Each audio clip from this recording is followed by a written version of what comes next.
Hi, everybody. This is Jimmy, and welcome back to Jimmy Does Knitting. This is my podcast where I talk about a topic related to knitting, and we go from there. It's not your typical finished object work in progress. It is what's ever happening in my life right now. And what's really happening in my life right now is a lot of really exciting things and new designs, but we will talk about that in the new year. Right now, we need to address the elephant in the room. It's black. Why do I wear black all the time? If you're not interested in hearing about this, I have plenty of other videos. Please click on my channel and you can find more. We talk about editing patterns or color work or whatever you have in mind. There's probably a video about that. But right now, why do I wear black? I've been getting a lot of comments. Yes, I'm aware black washes me out. Yes, I am aware it doesn't show up well on camera and it doesn't really, it's not something that appeals to everybody. A lot of people think, hey, I'm never knitting anything in black, which is fine. It's for you, but it's not for me. And I wanted to sit down and address this because I've alluded to it, but I haven't really explained it. And I thought maybe some of you would find this interesting. So what really has happened is I've gone through a journey, much like many other people, and this is where I've settled at the moment. It may change, it may stay the same for a long time, but yeah. So you join me in my house. I'm in the living room.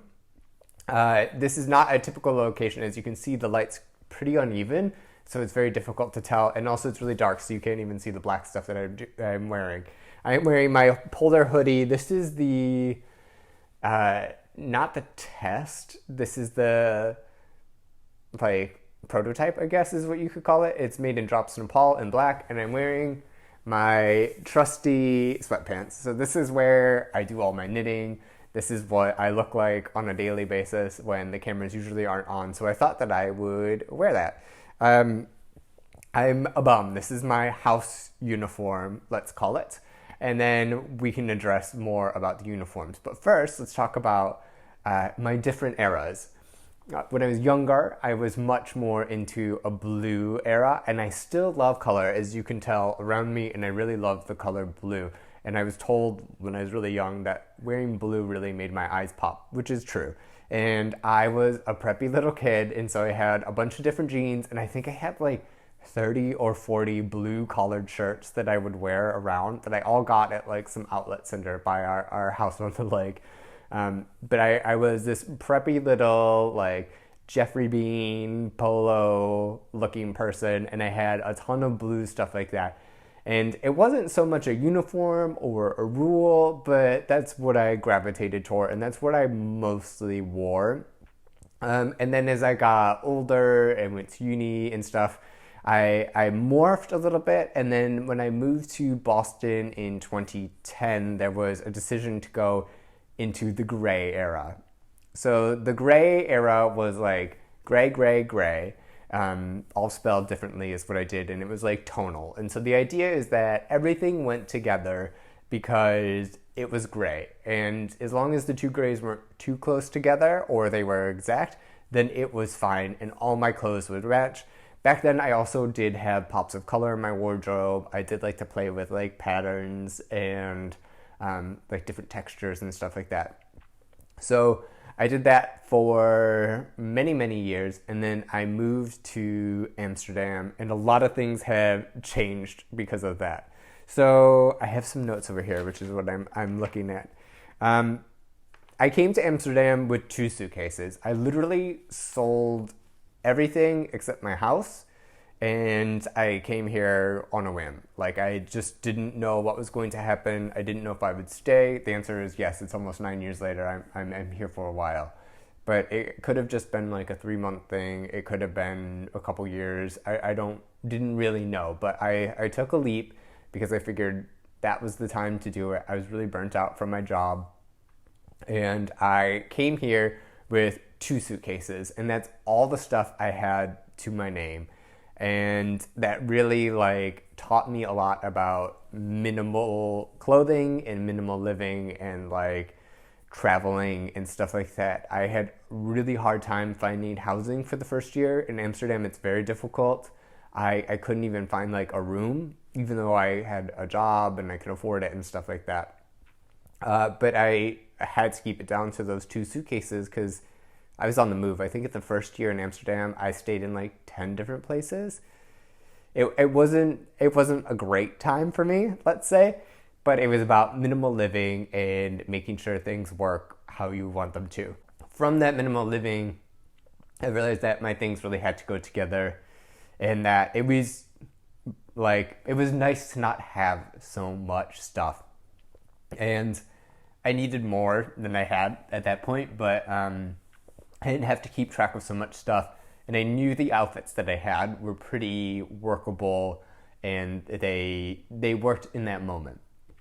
So that was a big lesson. And then as I got a little bit more stable and stuff like that, then the wardrobe kind of grew, and it grew into this like oversized, cheap fast fashion thing.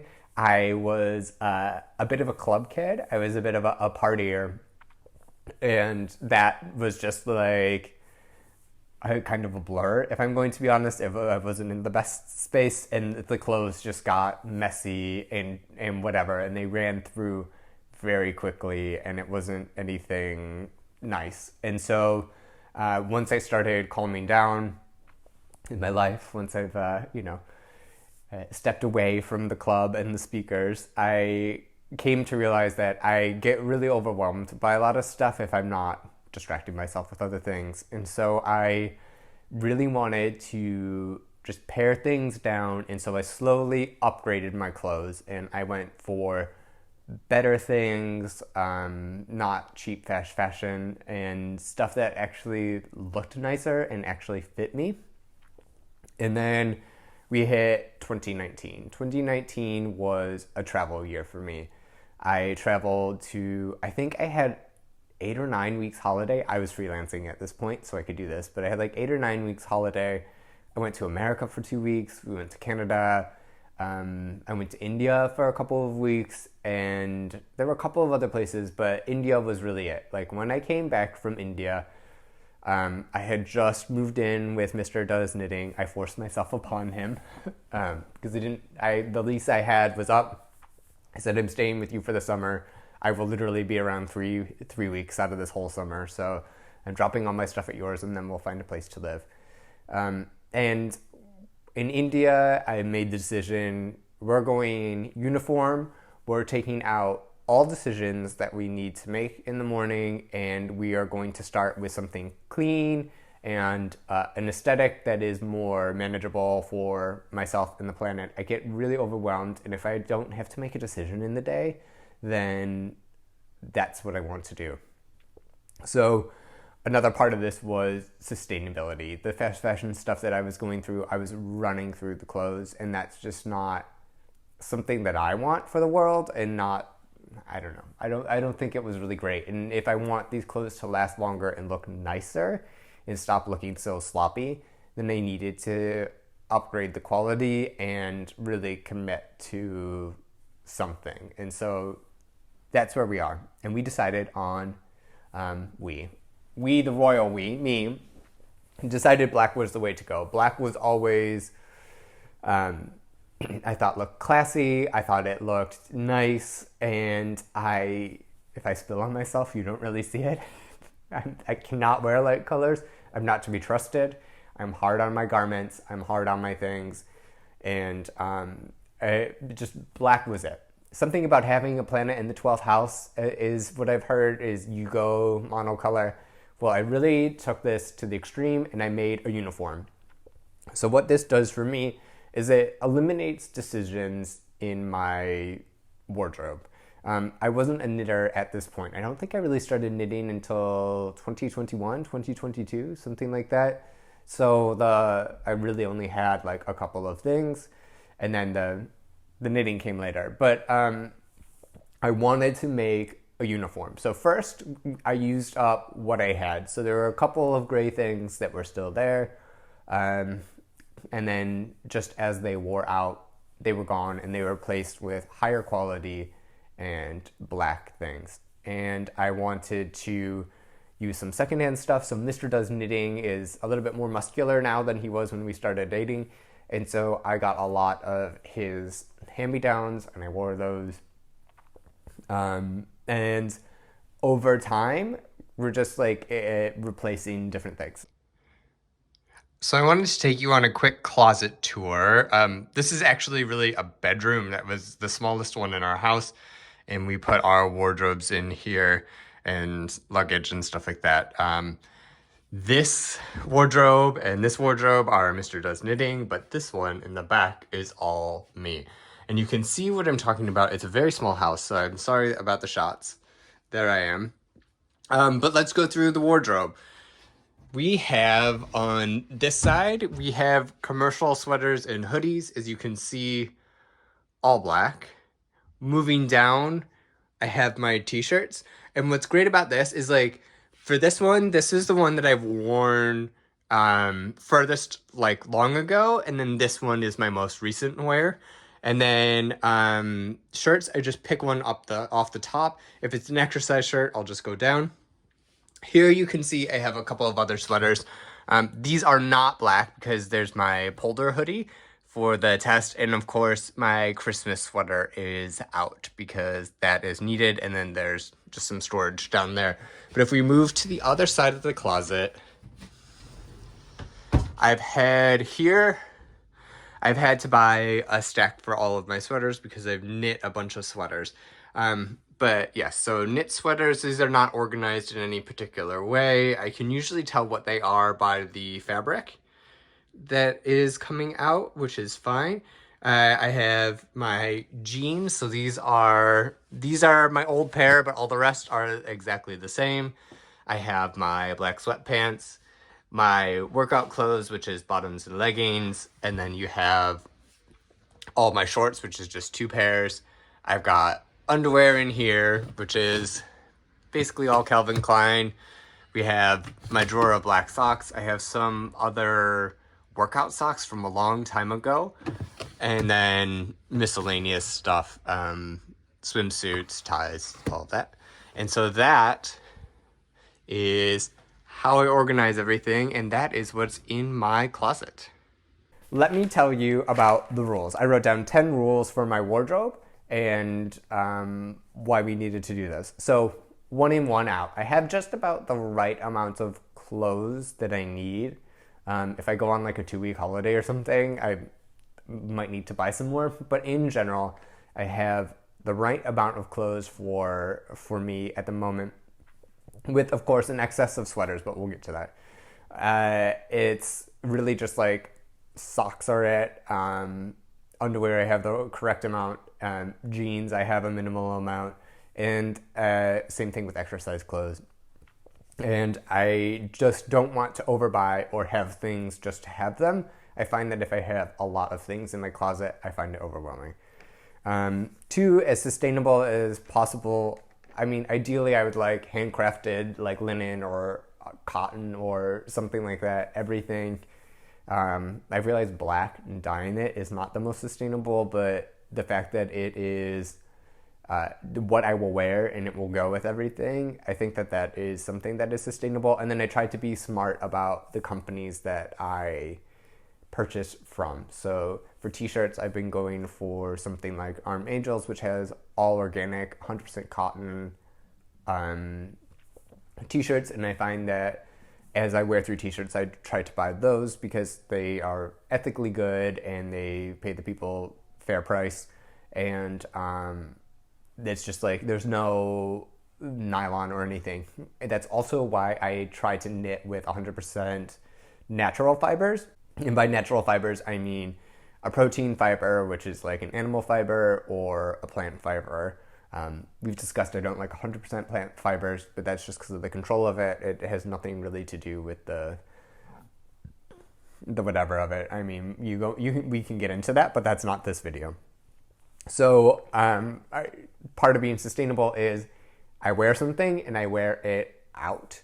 I do not like have stuff for like a year or 2 and then give it away. Like there are holes in my shoes, which currently is happening, before I give them away. There are holes in my pants. I bike a lot, and so when I need a new pair of pants, I like have like holes in them, and then I have to buy a new one. It's that sort of thing, or like the t-shirts rip, or something like that. Like it's a very use it for its life cycle. Minimal amounts we've discussed. I have what I need and not really anything more, or I try to keep it that way. I have a ton of hoodies at the moment because people kept on giving me black hoodies, but once those die, those are out, and I wear them a lot, so they wear out fairly fast. All black. So the idea behind all black is everything matches, and currently we're at a point where all my underwear is the same, all my socks are the same. T-shirts are relatively the same. If you don't see the tag, they're pretty much all the same. Jeans, we're getting down to this all the same. And the idea behind that is I pick the top one off my pile every morning, and I know it matches. So I have my uniform is, I actually brought an example. I have this. So socks. These are H&M. I have all the same. I've been buying the same socks for years. And what that does is if like one wears out or something, then I just have another one. So I don't have these mismatched pairs. They all eventually go with another sock, and then once they're worn out, then they get a new friend.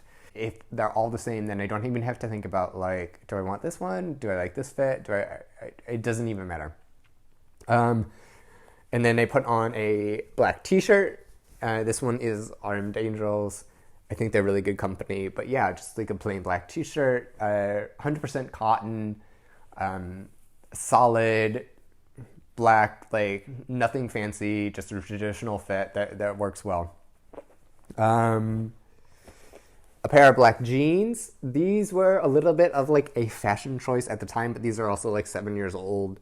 The rest of my older jeans have blown out. They blow out in the crotch from the bike seat, if I'm going to be honest. But yeah, I've just gone to Levi's 501s with everything. I think there are some more sustainable jeans, but they do fairly good with their cotton, but they also are consistent. So I know that I can buy a certain size of 501 in a thrift store or in the store, and I know that they would fit me, and they also have initiatives where you can get your jeans repaired. So if I blow out the crotch, which I will inevitably do, I can go to a store and have that fixed, and then that will extend the lifespan of the jeans. So that's the thought behind it. And then like a knit sweater. So this is which one? This is the Redford by Julie Hoover. This is my first one. It's done in West Wool Tandem, although it should have been bicycle. I knit it in a DK weight yarn, but it should have been fingering weight. Either way, 100% wool. I'm not precious about my knits or anything. I do try to take care of them, but this will wear how it wears. And it's like a hand knit sweater every day, which I usually find comfort in. I do have some commercially knit sweaters, which are leftovers or gifts, and I wear those sometimes too. The hand knit sweaters I really like because I know that I made them and spent a lot of time with them, and they make me happy because it just feels like a hug when you have a handmade thing on. It just like is particularly comforting for me. So that's my uniform, and then it varies per season or activity, but when I work out, it's one of the shirts that I have, just like an exercise shirt that's plain in black and plain black shorts. That's a workout thing, or leggings. I have the same coat as I did for 10 years, black.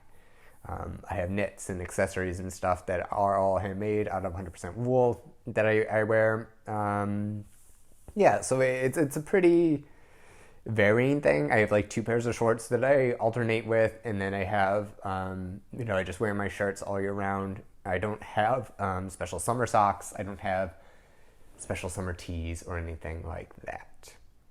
Another thing I wanted to address was classic and good quality. I've jumped off the fast fashion train. I just want something quality basics is what I'm aiming for with the idea of sustainability and lowering my consumption a lot. And I just have, let's say, non-exciting things. I have no statement pieces. I just have like regular plain clothes, but they look better and then they fit better. I think one thing is when I was partying, it just was like I looked like trash. I mean, I felt like trash. I looked like trash. I was maybe 5 or 10 kilos like lighter than I am now, and I am not a big boy. And I just look sloppy. And I think with the good basics, you always have a good palate. So I wanted to set myself up for success every day. I didn't want to make any decisions. I wanted to be just like know that I look all right and that I have my stuff together and that I match and I don't have to think about it. I just like can go and I can. I wanted to make it as easy and as clear and simple as possible for me. And trust me, this changed a lot because decision fatigue isn't there. I have really strict rules. I've been doing this for 4 years now because I don't have to worry about anything. It just, for me, this really was the correct decision.